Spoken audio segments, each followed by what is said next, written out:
যখন সরকারে থাকে তার ফরেন পলিসি এক রকমের, বিজেপি যখন সরকারে থাকে তার ফরেন পলিসি অন্য রকমের হয়। কিন্তু আওয়ামী লীগ যখন গভর্নমেন্টে থাকে এক ধরনের ফরেন পলিসি, বিএনপি থাকলে আরেক ধরনের হয়। এই ডিফারেন্সগুলি থাকে।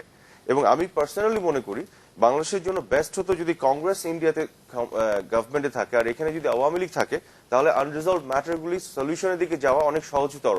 যদি না অন্যান্য ইম্পেডিমেন্টস গুলি, যদি মমতা একটা বড় বাধা হয়ে দাঁড়িয়েছে, এই বাধাগুলি আমরা তো এই আমাদের কংগ্রেস এবং আওয়ামী লীগের যে জুটির কথা আপনি বলছেন সেটি 3.5 বছর ধরে কাজ করছে, আমরা কিছু পাইনি। কিন্তু সেই কি কারণে আমরা পাচ্ছি না সেই কারণটি তো ডক্টর শহীদুজ্জামান ব্যাখ্যা করলেন, যার সাথে আমি একমত পোষণ করলাম। ভারতের অভ্যন্তরীণ রাজনীতির যে জটিলতা, মমতা ব্যানার্জি আজকে বিশাল বাধা হয়ে দাঁড়িয়েছে। কিন্তু অ্যাট দ্য সেম টাইম গত 3.5 বছরের যে ইনিশিয়েটিভগুলি, সেই ইনিশিয়েটিভগুলোকে তো আমরা দেখছি একটা প্রকাশ্যভাবে একটা সৎ উদ্দেশ্য নিয়ে ইনিশিয়েটিভগুলো নেওয়ার একটা প্রচেষ্টা তো আমরা দেখেছি। মমতা ব্যানার্জি কিন্তু মাত্র 6-8 মাসের কাহিনী না। আপনাকে আমি সিম্পলি একটা জিনিস বলি, তিস্তার যে চুক্তির কথা যদি একটা এক্সাম্পল দিয়ে বলি, তিস্তার সিগনেচারটা হলো না কেন? হলো না মমতা ব্যানার্জির জন্য।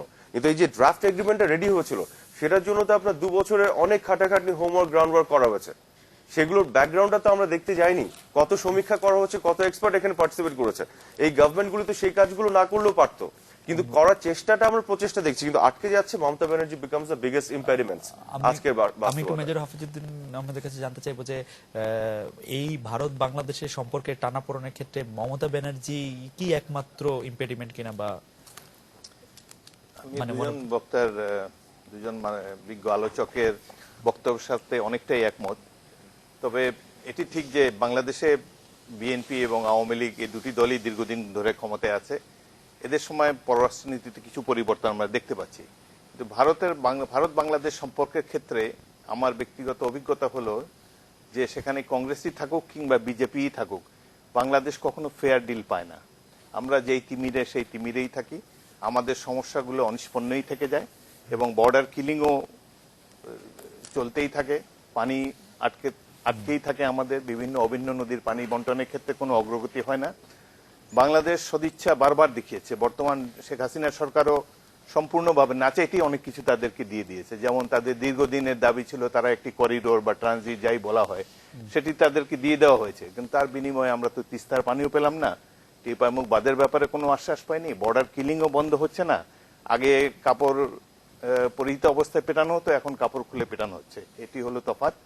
সুতরাং বাংলাদেশের ক্ষেত্রে তাদের পররাষ্ট্রনীতির কোনো পরিবর্তন আমরা এখন পর্যন্ত দেখতে পাইনি। তবে বাংলাদেশের প্রতিটি সরকারই কিন্তু ভারতের প্রতি বন্ধুভাবাপন্ন। আমাদের তো উপায় নেই, প্রতিবেশী পরিবর্তন করা যাবে না। ভারতের সাথে বন্ধুত্বপূর্ণ সম্পর্ক আমাদের নিজেদের সাথেই রাখতে হবে।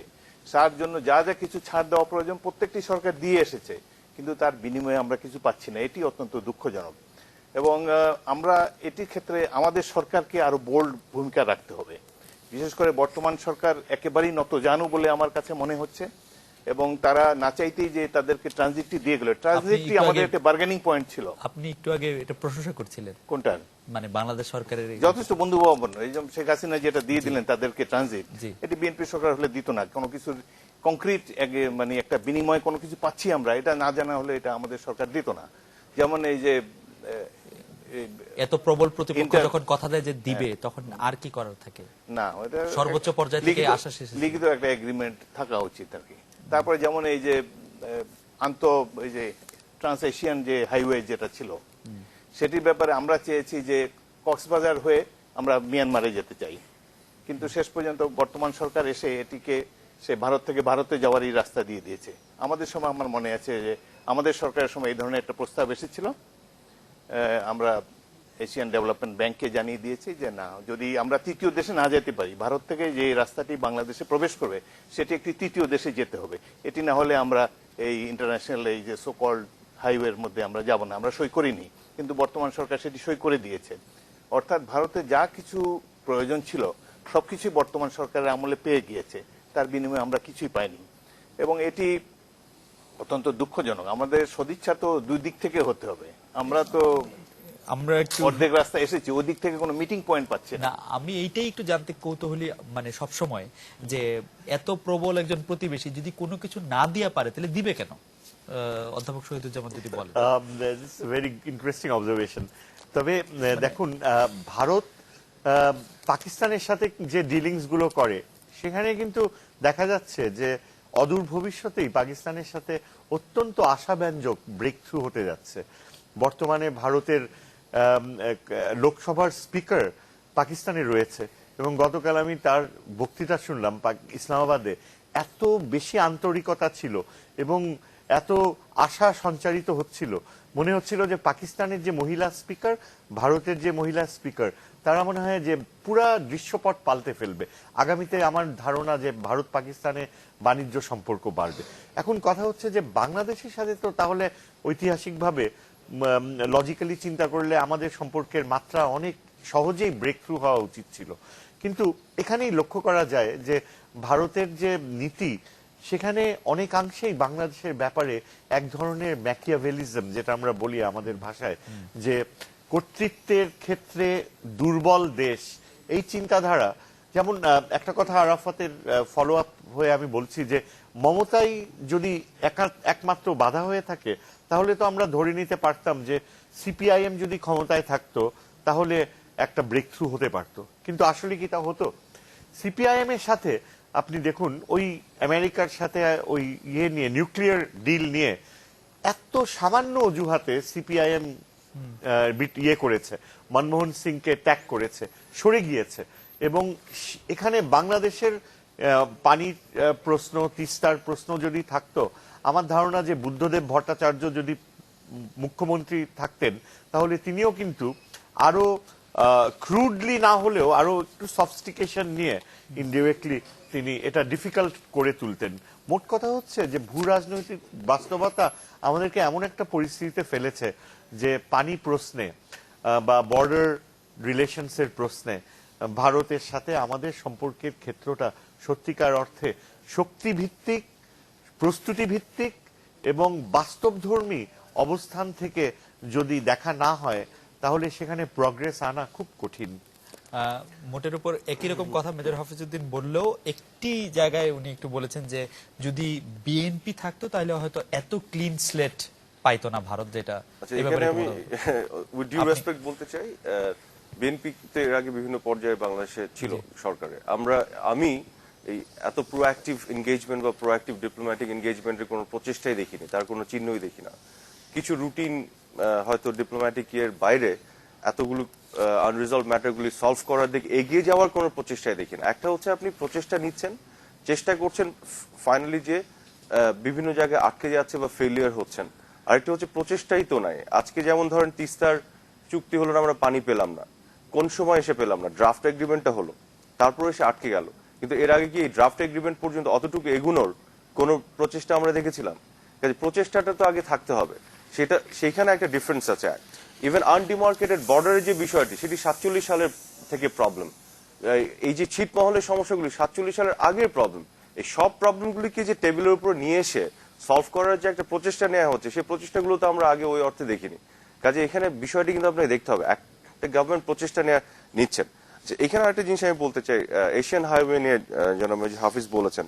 এখানে যেটি হচ্ছে, উনাদের যে দাবিটি ছিল, এটার সাথে আমি একমত, যে এটা বাংলাদেশে ঢুকে আবার বাংলাদেশে ইন্ডিয়া দিয়ে যদি বের হয়ে যায়, তাহলে কিন্তু এটা আমাদের ফার্স্ট প্রেফারেন্স হতে পারে না। এবং উনাদের যে দাবিটি ছিল, সেই দাবির সাথে সেটার কন্টিনিউয়েশন ছিল, কিন্তু ইভেন এই গভর্নমেন্টের সময় এটা কন্টিনিউয়েশন ছিল, that would be our first preference. কিন্তু এটা যদি ইভেন্চুয়ালি না মানা হয়, সেক্ষেত্রে আমরা কি অ্যাবসলিউটলি এশিয়ান হাইওয়ের এই পুরো নেটওয়ার্কের বাইরে থেকে যাব? সেটা তো আমরা করতে পারি না। এটা কিন্তু সেকেন্ডারি একটা হিসেবে ফাইনালি আমরা জয়েন করেছি। কারণ নাহলে আমাদের অপশন একটা ছিল, হয় ওখানে যাবো, আর নাহলে আমরা একেবারে পার্টি হব না।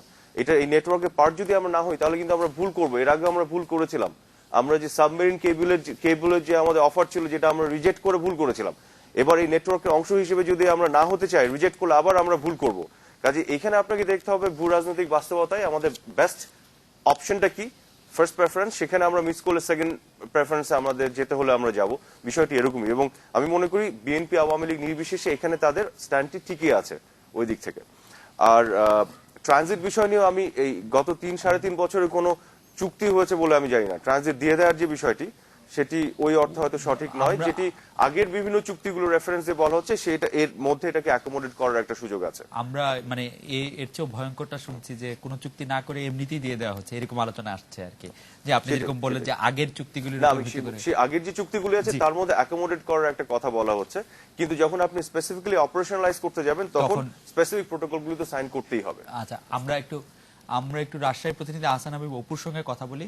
অপু, এই ভারত বাংলাদেশের মানুষের যে ভারত ও বাংলাদেশের যে সরকারের সম্পর্ক, সেটা মানবিক সম্পর্কের ক্ষেত্রে কতটা প্রভাব বিস্তার করে?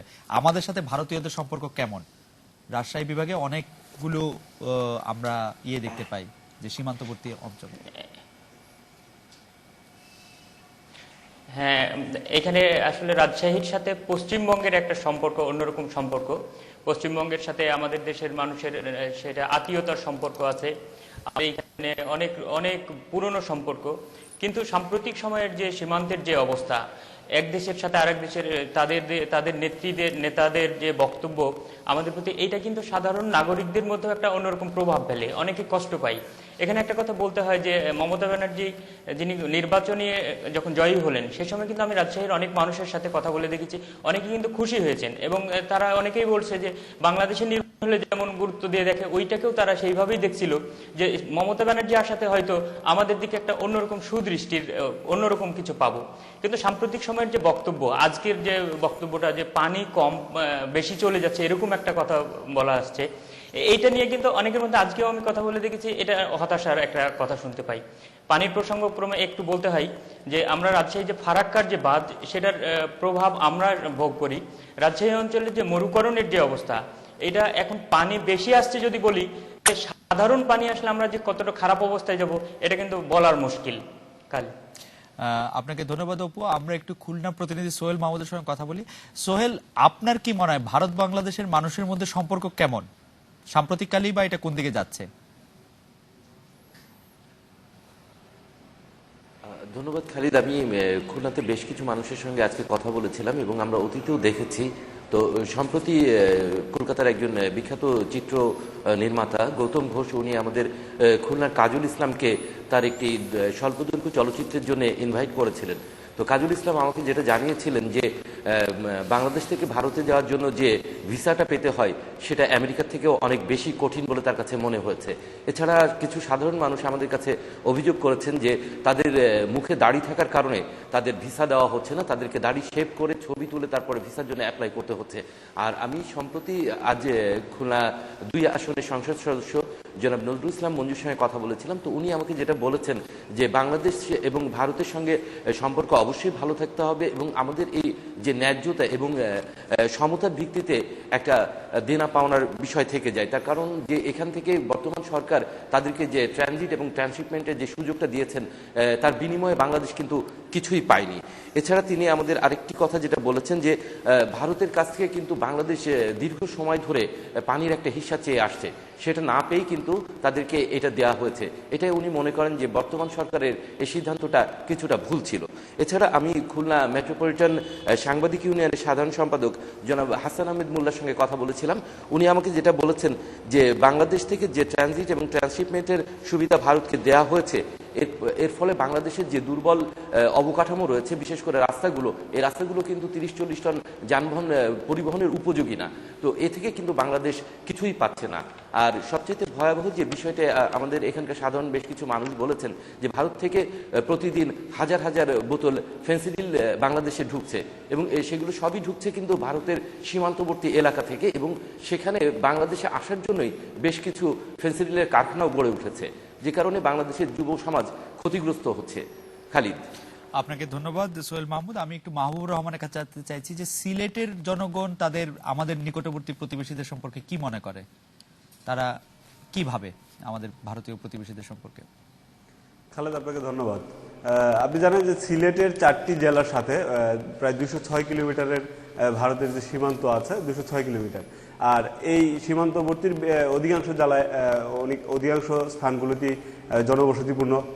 আর এখানকার লোকজন যারা এখানে বাস করে তারা নিতান্তই গরিব এবং তাদের একমাত্র যে অবলম্বন সেটা হচ্ছে ওই এলাকায় কৃষিকাজ করে খাওয়া। মানে বিগত কিছুদিন আগেও যেখানে তারা স্বাধীনভাবে কাজ করে খেতে পারতেন, পাথর তুলতে পারতেন, এখন তারা সেটা পারছেন না। আর প্রতিনিয়ত বিএসএফ এর হুমকি তাদেরকে পিছু হটতে বাধ্য করছে।